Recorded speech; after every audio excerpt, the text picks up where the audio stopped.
ఓ పేరిట మీ అందరికీ వందనములు. అందరూ బాగున్నారా? క్షేమంగా ఉన్నారా?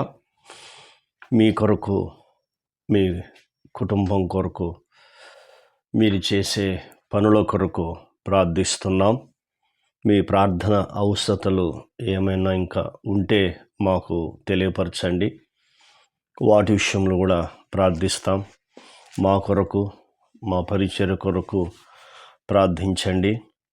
అనేకమైన స్థలాలకు వెళ్ళి అనేకమైన స్థలాల్లో ఆయన పరిచర్య చేయాలని దాసుడుగా నా ఆలోచన. ఎందుకంటే ఈ భూమి మీదకి వచ్చేటప్పుడు మనం ఏమీ తీసుకొని రాలేదు. ఇందులోంచి ఏమీ తీసుకొని వెళ్ళమని 1 తిమోతి 6వ అధ్యాయము 6-7 వచనాలు మనకు రాయబడి ఉన్నాయి. కాబట్టి వాక్య ప్రకారంగా మనం జీవించాలి.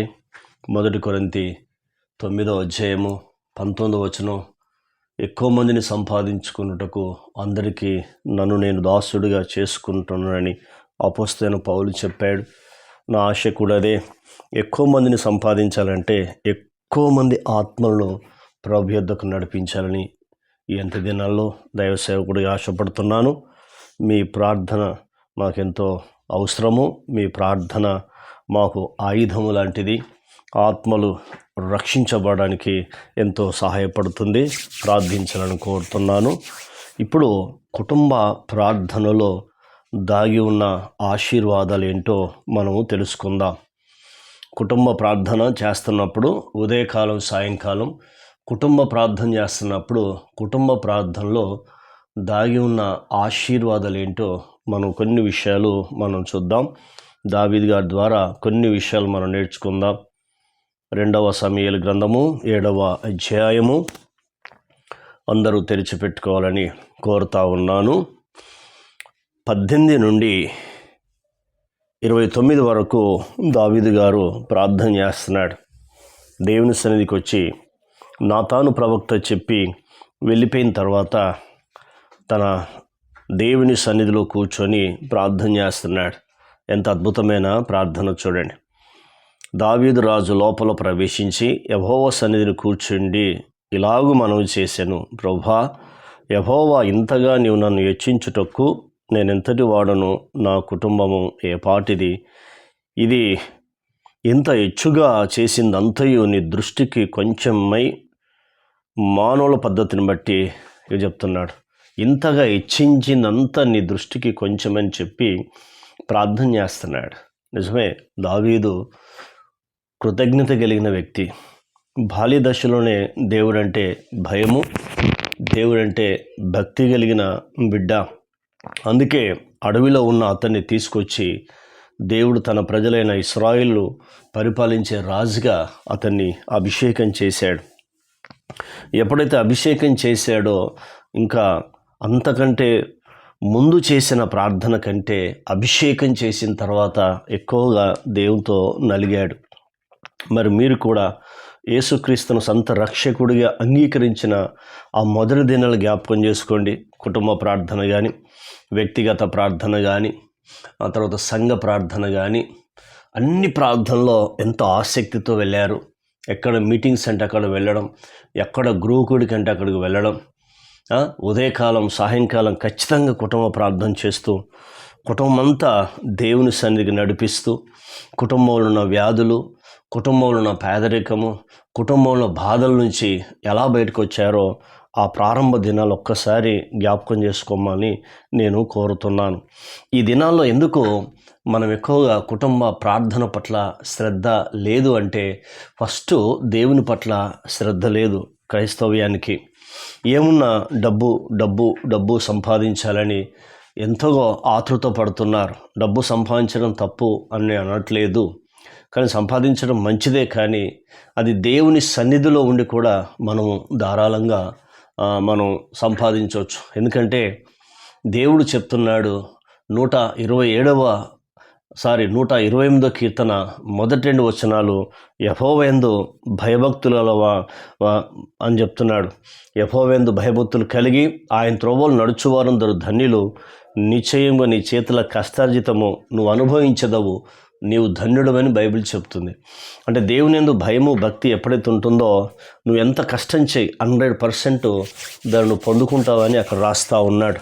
ఇప్పుడు ఆయన ప్రార్థన ద్వారా ఏం చెప్తున్నాడు దేవుని సన్నిధిలో కూర్చొని మనము 28వ వచనము 29వ వచనము 2 సమూయేలు గ్రంథము 7వ అధ్యాయము 28, 29 చూద్దాం. యెహోవా నా ప్రభువా, మేలు దయచేదు అని నీవు నీ దాసునైన నాకు సెలవిచ్చున్నావే. నీవు దేవుడు గనుక నీ మాట సత్యము. ఇది అండర్లైన్ చేసుకోండి. నీవు దేవుడవు గనుక నీ మాట సత్యము. దయచేసి నీ దాసునైన నా కుటుంబము నిత్యము నీ సన్నిధిని ఉండునట్లుగా దానిని ఆశీర్వదించుము. ఇది 2 అండర్లైన్ చేసుకోండి. 3వది, యెహోవా నా ప్రభువా, నీవు సెలవిచ్చున్నావు, నీ ఆశీర్వాదము నుండి నా కుటుంబము నిత్యము ఆశ్రయించబడునుగాక. Amen, amen, amen. ఆయన చెప్తున్న మాట చూడు, నీ ఆశీర్వాదం నుండి. ఇప్పుడు దేవుని ఆశీర్వాదం మనకు కావాలి. మరి దేవుని ఆశీర్వాదము మనకు కావాలి అంటే అది ఎట్లుండాలి? ఆయన చెప్తున్నాడు, నీ ఆశీర్వాదం నొంది నా కుటుంబము నిత్యము ఆశ్రయించబడునుగాక. దేవుని ఆశీర్వాదం పొందుకోవాలి మొదటిది. 2వది, నిత్యము ఆశ్రయించబడాలంటే ఖచ్చితంగా ఉదయకాలము సాయంకాలము కుటుంబ ప్రార్థన ఖచ్చితంగా చేయండి. ప్రారంభ దినాలు ఒకసారి గుర్తు చేసుకోండి. అప్పుడు ఎలా పాపని జయించారు, రోగాన్ని జయించారు, పేదరికాన్ని జయించారు, సమస్యలు ఎలా జయించారు. ఇప్పుడు ఎందుకు జయించలేకపోతున్నారు? డిసప్పాయింట్ అవుతున్నారు. కారణం ఏంటంటే మెయిన్ కుటుంబ ప్రార్థన ఉదయకాలం సాయంకాలం లేకపోవడం. ఇది ఎప్పుడైతే చేస్తారో దావీదును చూడండి, స్టడీ చేయండి. ఆయన కొరకు ఉదయకాలం సాయంకాలం ఎన్నిసార్లు ప్రార్థన చేసినా తన కష్టాలు, తన బాధలు, తన ఇబ్బందులన్నీ తొలగిపోయాయి. దేవుడు అతన్ని ఆశీర్వదించాడు. దేవుడు అతన్ని ఉన్నతమైన స్థితికి తీసుకొచ్చాడు. కారణం ఏంటంటే ఆయన తన కుటుంబాన్ని దేవుని సన్నిధికి తీసుకొచ్చాడు. తర్వాత మరో వ్యక్తి కోసం చూద్దాం. యోబు విషయంలో మనం చూద్దాం. యోబు విషయంలో కూడా ఆయన ఏం చేశాడనేది మొదటి గ్రంథాన్ని మనం తెరద్దాం. యోబు గ్రంథము 1వ అధ్యాయము బైబిల్ ఏం చెప్తుందో మనం చూద్దాం. ఆయన చెప్తున్న మాట 4-5 వచనాల్లో ఆయన మాట్లాడుతున్న మాట ఎంత అద్భుతమైన మాటో మనం చూస్తే మనకు అర్థమవుతుంది. కాబట్టి ఇక్కడ యోబు తను చేసిన ప్రార్థన ఏమని చెప్తున్నాడు? యోబు నిత్యము అలాగును చేయుచుండెను. మీరు ఈ 4-5 వచనం చదివితే అర్థమవుతుంది. వారి పిల్లలు పాపం చేశారేమో అని చెప్పి వారి నిమిత్తము బలి అర్పించేవాడు. అంటే 10 మంది, 7 కొడుకులు 3 బిడ్డలు కాబట్టి 10 బలులు అర్పించాడు పాత నిబంధనలో. అంటే గొర్రెలను మేకలను కోసి వారి నిమిత్తము పాపాన్ని ప్రాయశ్చిత్తం చేసి ప్రార్థించేవాడు. మరి ఈనాడు మనం ఏ గొర్రెని మేకను బలి ఇవ్వనవసరం లేదు, మన హృదయమే బలి అని పరిశుద్ధమైన గ్రంథం చెప్తుంది. చూడు, యోబు నిత్యము అలాగూ చేయుచుండెను.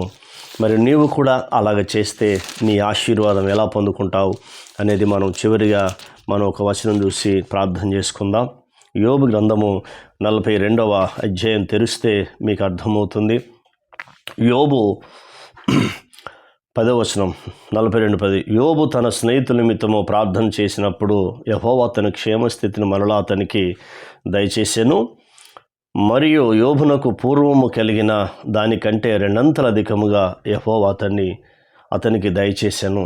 అంటే గత పూర్వ దినాల్లో మీరు చేసిన ప్రార్థనకు ఒక్కంత పొందుకుంటే మళ్ళీ ఇప్పుడు పాపని ఒప్పుకొని విడిచిపెట్టి యేసుక్రీస్తు రక్తం ద్వారా మీ పాపని కడుక్కున్నప్పుడు దేవుడు మీకు 2 ఆశీర్వాదం ఇవ్వబోతున్నాడని వాగ్దానం చేస్తున్నాడు. ఈ వాగ్దానం నమ్మండి. ఏమంటున్నాడు?